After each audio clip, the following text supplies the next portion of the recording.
welcome back to my channel. My name is Carly Stevens, and this is Carly Stevens Books for all things writing, publishing, and indie author life. Let's talk about writing a series. Now, I have written a couple of series now. I have the Tanyuan Academy trilogy.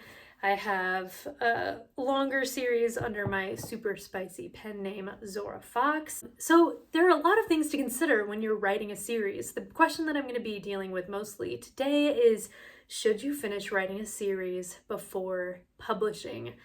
This is a good question. Should you write the entire thing? Make sure that everything looks good before you publish that first book. So let's work through some of the considerations. Okay, first consideration is how you are wanting to be published. Do you want to be traditionally published? i.e., are you going to query an agent who then will shop your book around to traditional publishers like Penguin Random House and all of their imprints and such? If that is the case, if you want to be traditionally published, then I would advise against writing a whole long series and then trying to get that picked up, especially if you are new. And if you are watching this, then I assume that at least the majority of you are. If you are new, then it is much more likely that you could get picked up by a traditional publisher. You could get a book deal with a single book, or sometimes they like the phrase a single book with series potential. So something that could stand by itself or could be longer. If you're looking for traditional publishing, then I would advise against starting with a series. Now, if you are indie publishing like I am, if you're going to be your own publisher, then you can kind of do what you want. So let's start asking some new questions. First, what kind of a series is it? So the Tanyuan Academy series is one big story told over the course of 3 books. It just is too long to really be its own one volume situation. The Deathless Love series, by contrast, we've got one of them over here, is a series of standalones. They're set in the same mythology-inspired world. They all have some similar elements to it. Again, this is very spicy 18 plus. Stuff, but they're individual stories that are just connected by the world and the genre. So you're going to treat those two kinds of series in a different way, of course. You need to be much more meticulous about keeping track of details, keeping everything very consistent, not leaving any plot holes when you have a one story series versus an individual standalones, essentially, but just connected in some way. Like if you're writing a cozy mystery series, those can be essentially standalones, but with the same characters and a new story for each one. So you're going to deal with those kinds of series differently. Okay, so let's say that you are writing a big story that needs to be broken up into a variety of individual books. So ask yourself, how good are you at keeping track of small details? If you are very good at keeping a lot of detail in your head, then you have some additional options. You can publish, like I did, the first book of a series if you are confident that you can keep that information in your head, if you know that you can identify those plot holes, fill those plot holes, and not write yourself into a corner or something like that. If you are less good about keeping track of details, then I would recommend a couple of different things. One, yes, write the whole series in advance so that as you're editing, anything's going to need a lot of editing. Just Fury and Rising, the first book in my series, needed like a year and a half of really intensive feedback and editing and all of that. But if you are not the best at details, then I would say write the whole thing and then edit it together. That way, if something happens in book 1, then you can reflect that up to book 4, book 5, whatever the number is. That might sound kind of overwhelming. If that does sound overwhelming to you, then I don't blame you, first of all. I published my first book without having written the entire thing because it did sound overwhelming to write 3 very long books certainly long to me anyway. The series is 1,500 pages or so. I didn't want to wait years to write the whole thing and then edit the whole thing. I'm impatient. But you want to give your books the best chance of success. So, and by success, I don't necessarily mean monetary success, but success in terms of being good, writing great stories that people are going to enjoy.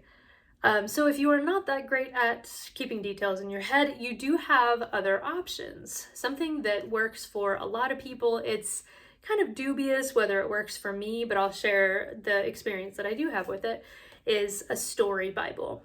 Now, if you need to remember all of these details like character descriptions and places and distances and in my case capitalization rules and just random things like that, then you can create a story Bible.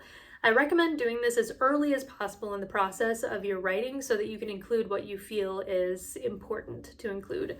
So for my Deathless Love series, I did create a story Bible, and it includes information about the different realms. There are 8 realms here, so what have I said about each one? What kind of mythological beings live in this one versus this one?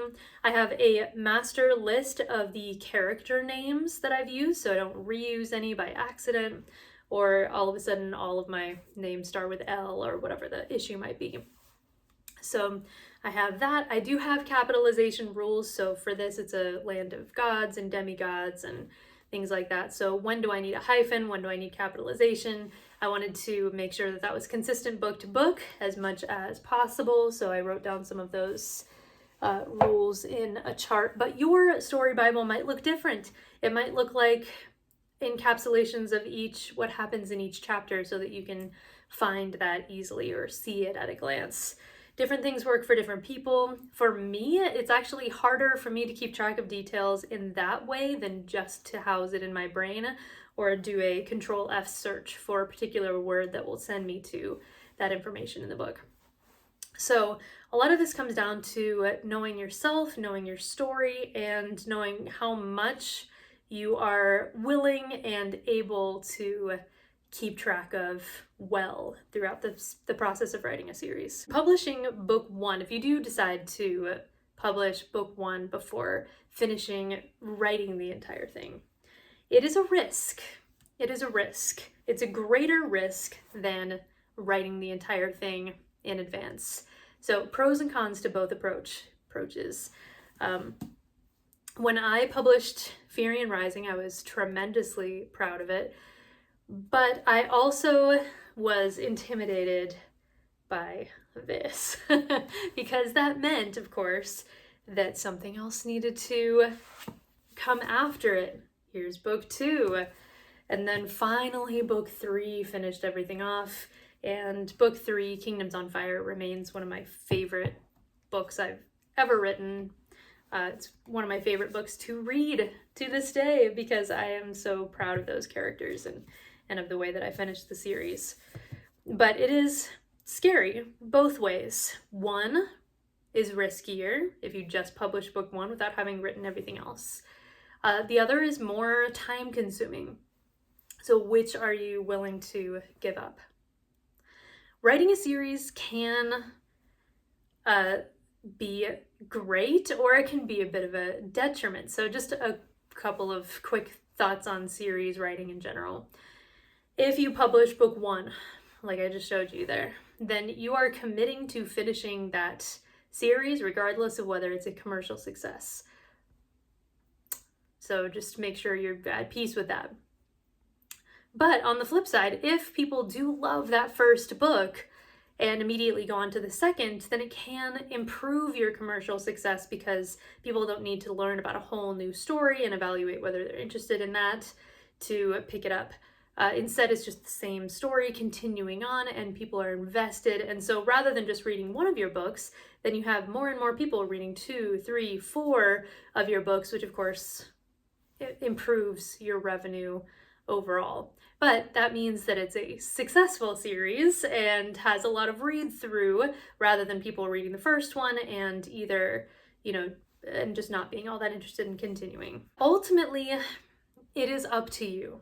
I'm not going to stand here and say you do need to write the whole thing in advance, or, you know, go for it, just put the first one out there. Different things are going to work for different people. I'm impatient. I did work very hard on book 1, Fury and Rising. It took about 2 years of writing and editing and getting a bunch of feedback and learning about the business and all of this before I just put out book 1. So to give you an idea of timelines there, first books tend to take a lot longer than other books, but just to give you some realistic expectations.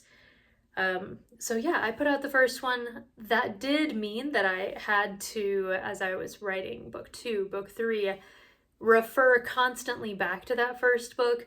When I was writing book 3, I realized that I had a plot hole in book 1 or 2 plot holes. And I'm like, oh my gosh, what do I do? And so it became a puzzle to account for that in an unobtrusive way that kind of made it look like it was my plan all along to have that happen. So just be open to some curveballs if you do decide to put out book 1 first. By contrast, I have a friend who shall remain unnamed who is editing a secret 5-book series right now. I don't think I would have the patience for that. But she is a meticulous writer, a meticulous editor. She loves an Easter egg. She loves to make sure that all of her details are all lined up and everything connects. And so for her, writing an entire series and then just doing kind of final polishes before the books come out is the way that she needs to work. So it does mean that there are slower releases, but it means that her releases are also very high quality when they do come out. So different strokes, you know, for different folks. So any book, any series will need editing, it'll need feedback, it'll need passion from you, the storyteller, about that story that you are telling. So get to know yourself as a writer and choose the path that is most likely to lead to a really great story and a happy writer. Okay, hopefully this was helpful for you. I know that it wasn't an answer to the question so much as kind of a choose your own adventure series of things to think about. But for most writing, you know, advice, I think that's how it should be presented. Here are the options. Try something. If something doesn't work, try the other thing. Figure out who you are and what your story needs. Okay, that is it for me. If you're new to the channel, make sure to subscribe, like this video if you like it, and I'll see you next week.